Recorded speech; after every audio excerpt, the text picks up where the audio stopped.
really alive. Cool. Man, I hope something weird doesn't pop up on the screen. Okay, that's more or less normal.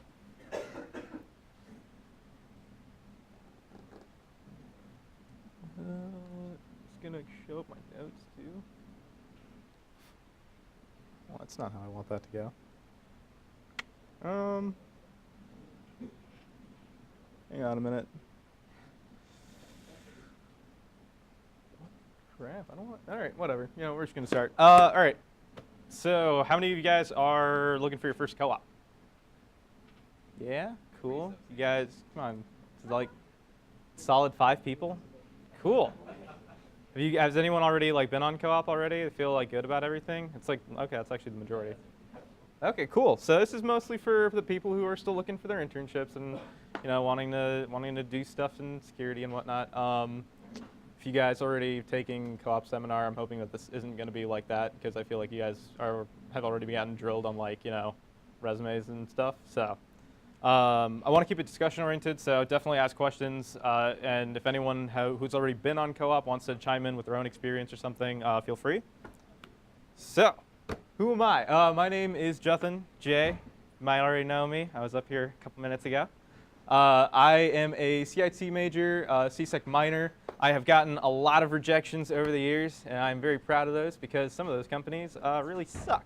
And I'm happy about it because I end up working at some pretty cool places. My GPA when I got my first co-op was really bad, so if you guys are worried about that kind of stuff, you know, hopefully this makes you feel a little bit better.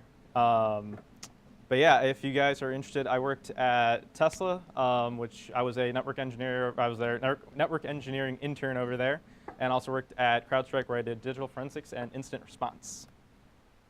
So, what your resume says about you? How many of you guys are worried about your GPA? Anyone? Yeah? Hey, is it because of math and physics and all that stuff? Yes. Yeah, all right. Don't worry about that. One thing that people, that anyone will tell you is that, you know, it doesn't really matter what your GPA is unless it's really bad. But, you know, I mean, if it's like a 1.9, then maybe you might have a couple things to worry about. But if you're above like a 2.5, if you feel like if it's like right close to being a 3.0 or something, a lot of people are going to tell you, you know, like don't put on your resume or something, and that's not really the debate here. It's really just how you present yourself and what you want to talk about. So if your entire conversation with the recruiter is kind of based around your GPA, they're really not going to get to know anything about you, right? You want to try to focus on like your projects, your experiences that you've had here, things you're actually interested in and passionate about. So how many of you guys don't have experience though? Everyone who raised their hand earlier. Yeah. Do you guys have projects on your resume? Yeah. Cool. Anyone who doesn't? All right. Sweet. So now's a really good time to like start putting some stuff in there. And I think what I used to worry about a lot is what really counts as a project, right? Like, it doesn't have to be like really complicated. Does it have to be really unique or cool or something? Thing is, it can be anything. If you want, you can talk about the things you've done in class too. Personally, my first project that I really put on my resume was I was trying to develop like a scheme for an enterprise network. It didn't really happen at the end of the day, so I guess I technically lied. Sorry, Tesla. But the thing about that is you don't have to have something that's completed. It's completely okay if you're still working on your project. If you're in a certain phase of it, like let's say if you're in the design phase, just say that to the interviewer or the recruiter. Tell them that like what part of this project you're into. Tell them like what you're interested in doing. If you haven't even started it, that's fine. Just tell them like, hey, this is something that I'm trying to like get an idea about. This is something that I think would be really cool if it's something that has to do with like web application security or something, and you want to, you know, I don't know anything about web. Bad example. But there's definitely things to go out there, and in your conversation, you might end up spinning up some idea about stuff. But yeah, so don't worry about that. Anything on your resume is fair game. You probably heard that already. If you put it on there and you don't know it very well, it's okay if you're not an expert in it, that's fine. But if you put it on there and you can't answer a question to like some competence, it's gonna be kind of a bad sign, you know? Um, and another thing is get some different opinions on your resume. On Tuesday, there's going to be a, in the SEC lab, which we'll put the note for it later, there's going to be a whole resume review, and you could do mock interviews with some of the upperclassmen. Thing is, whenever people give me a resume, or whenever I give someone a resume, it's always just kind of like this game of, hey, does your resume suck because it doesn't look like mine, right? That's not the case. Just because your resume looks a little different or it doesn't like have all the information that someone else has doesn't mean it's wrong or it's bad.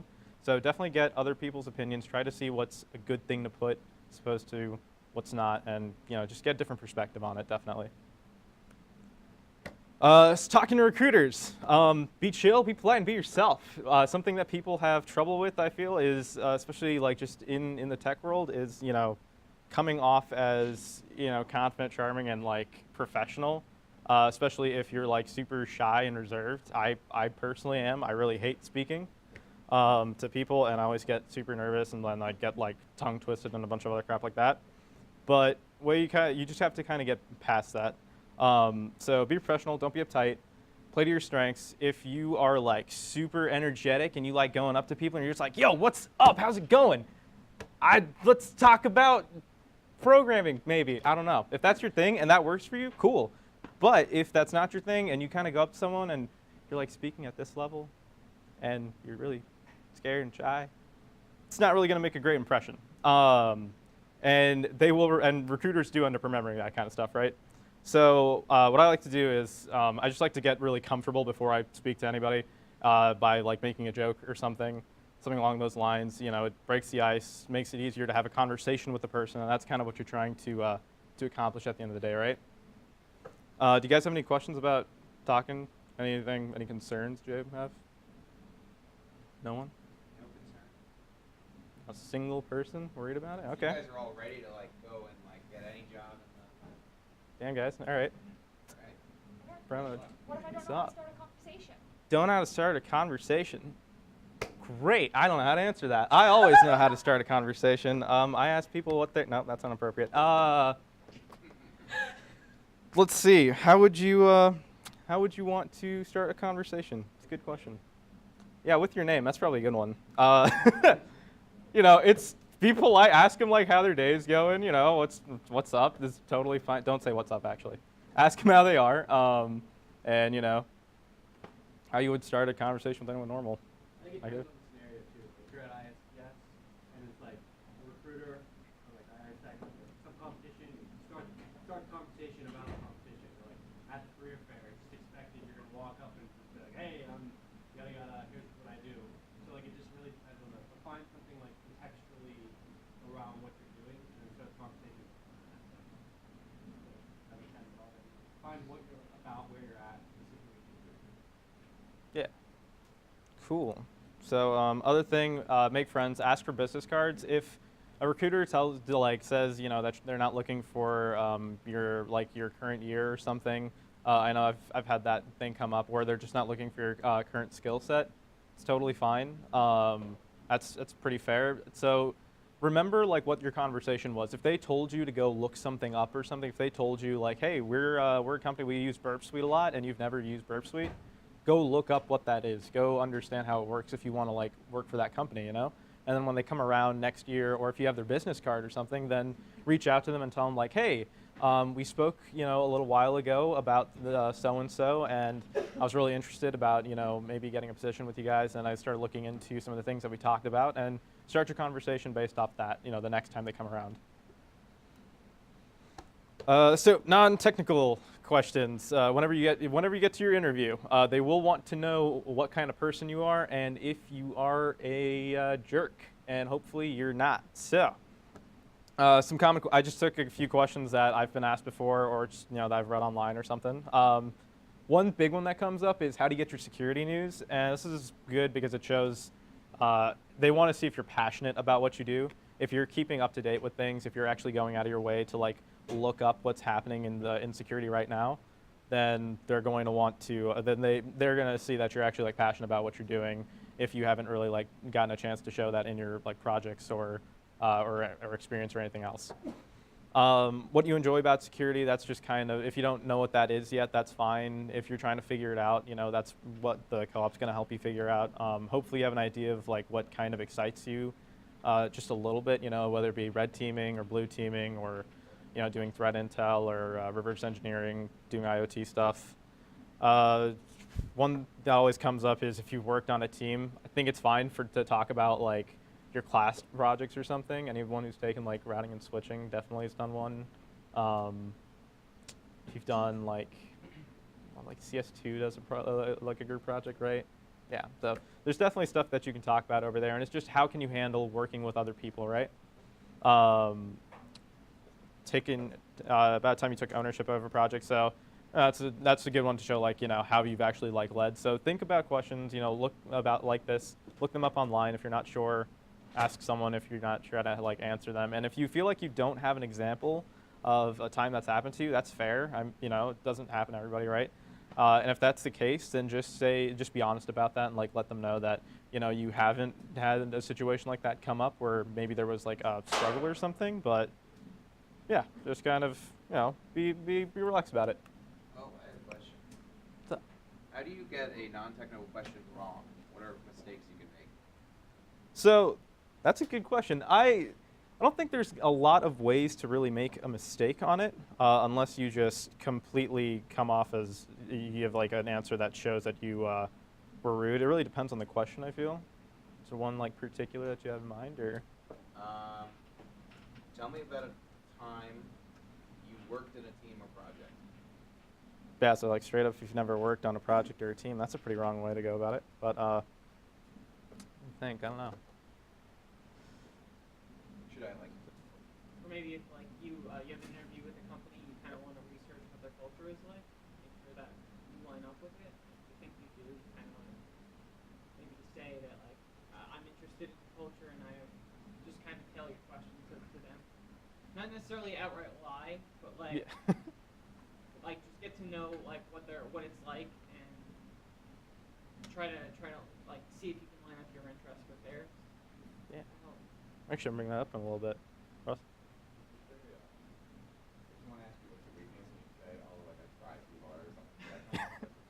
I feel like that's like a bad answer. Yeah, that's probably bad. I don't know. I feel like you could. Some people have different thoughts on that. Like, you don't want to be like, oh, like I get lazy or something, because that might actually be your weakness, but like, they're gonna be like, ooh, like that's not good. Yeah, that's actually. That's a tough one. That's a really good one. Honestly, I think I think it really just depends about how you kind of come off and like perceive yourself, right? So if you like, for me, I'm super sarcastic all the time, so I do that in my interviews too, and like with how I make jokes. So if I'm being sarcastic and I come off and like say something like that, I feel like maybe I could make it work depending on how like that interview or that like conversation was set. But if that's like the first thing you say and you say it in like the most like serious voice, that's gonna just come off as super weird, right? So yeah, there's definitely wrong answers in that regard. But yeah, it really depends on like how the person like perceives you, I guess. Like, can I answer your question so like more or I less? shouldn't just like talk shit about someone else. Yeah, no, yeah, Project. yeah. Don't talk shit about people. That's a general rule of thumb. But yeah, I mean, they want to know about like whenever you had difficulty working with someone and what that resolve was like. So show that you're willing to like work with people whenever you disagree with them, or whenever there's like multiple ways to do something, and maybe you're not comfortable with the way that someone else wants to do something. Like, let's say, like you only write stuff in Python, right? And someone else wants to write a solution like Java, and they're forcing you to do that or something. If you're able to adapt in that situation, I think that'd be a better way to say it than say you just ended up doing your own thing and kind of like, doing the whole entire project yourself. No one wants to work with that guy, right? So technical questions. It's all about problem solving. They just want to see how you are thinking and how you're able to kind of tackle a problem, right? So definitely understand your basics. I wanted to go through and kind of like give you some questions that they would ask, but you can Google those, to be honest. Like my answer is as good as online, right? The difference is definitely don't just memorize an answer online. Understand what they're actually saying and don't go beyond what you know for sure. I've had a lot of like really awkward interviews with a lot of different companies where I tried just regurgitating what I just read on my phone, and those never end up going well. So for programming, there's a bunch of different sites that we can like you said, it was Code Wars, right? HackerRank. There's a bunch of different challenges and stuff on these kind of sites to actually go practice. For networking, you really just need to know the OSI model, TCP/IP, TCP and UDP. If you're really pushing it, DNS and DHCP are really good things to know too. But yeah, like I said, keep up to date with security news. I was doing an interview once where someone asked what SMB was, and kind of that keyword they were looking for was to talk about it for the interview, or for someone to talk about Eternal Blue. So that one came up. That's showing that you have an idea of what's going on in relevant security, whenever that was a little bit more relevant in security. And if you don't know an answer to a question, that's fine. Be honest about that and show that you're still interested in what's going on and that you want to know what that what the question means. So don't be afraid to ask questions about the questions you're asked. Do mock interviews. Ask e-board. Ask mentors. Tuesday we're going to be doing something. There's some professors that are better for this than others. And of course, the career office can also schedule them with you, and they can go over things like technical interviews and non-technical. So utilize your resources. And yeah, study. Make sure you know what to look up, common interview questions. The what happens when you go to Google. That's a big one. And when appropriate, ask your interviewer questions. If you want to know what the culture is like. If you want to, I like to ask what projects they worked on recently, or what their favorite part of the company is. It's all fair game. Just if you want to know something about someone, then feel free to ask. And it's a little bit easier to have a conversation when you're just talking about someone and what their interests are. And people love talking about themselves, so definitely do that. But yeah, let's see. Slack or Workspace. It's a pretty controversial topic, so maybe don't bring that one up. But up to you. That's all I got. Hope it was kind of helpful. You guys are super alive, so thanks for all the feedback. And of course, Tuesday, Security Lab, 7 to 9. Bring your resumes and bring questions. They're going to be doing resume review as well as mock interviews, general tips and stuff. So yeah. It's probably not in that room. Oh, it's not? Oh, okay, my bad. Is that not, is the Sec Lab not 2410? No, it is. It's just there's a class in there. Oh. Correct. This is 7:45. So, awkward. It's probably gonna not. It'll be somewhere.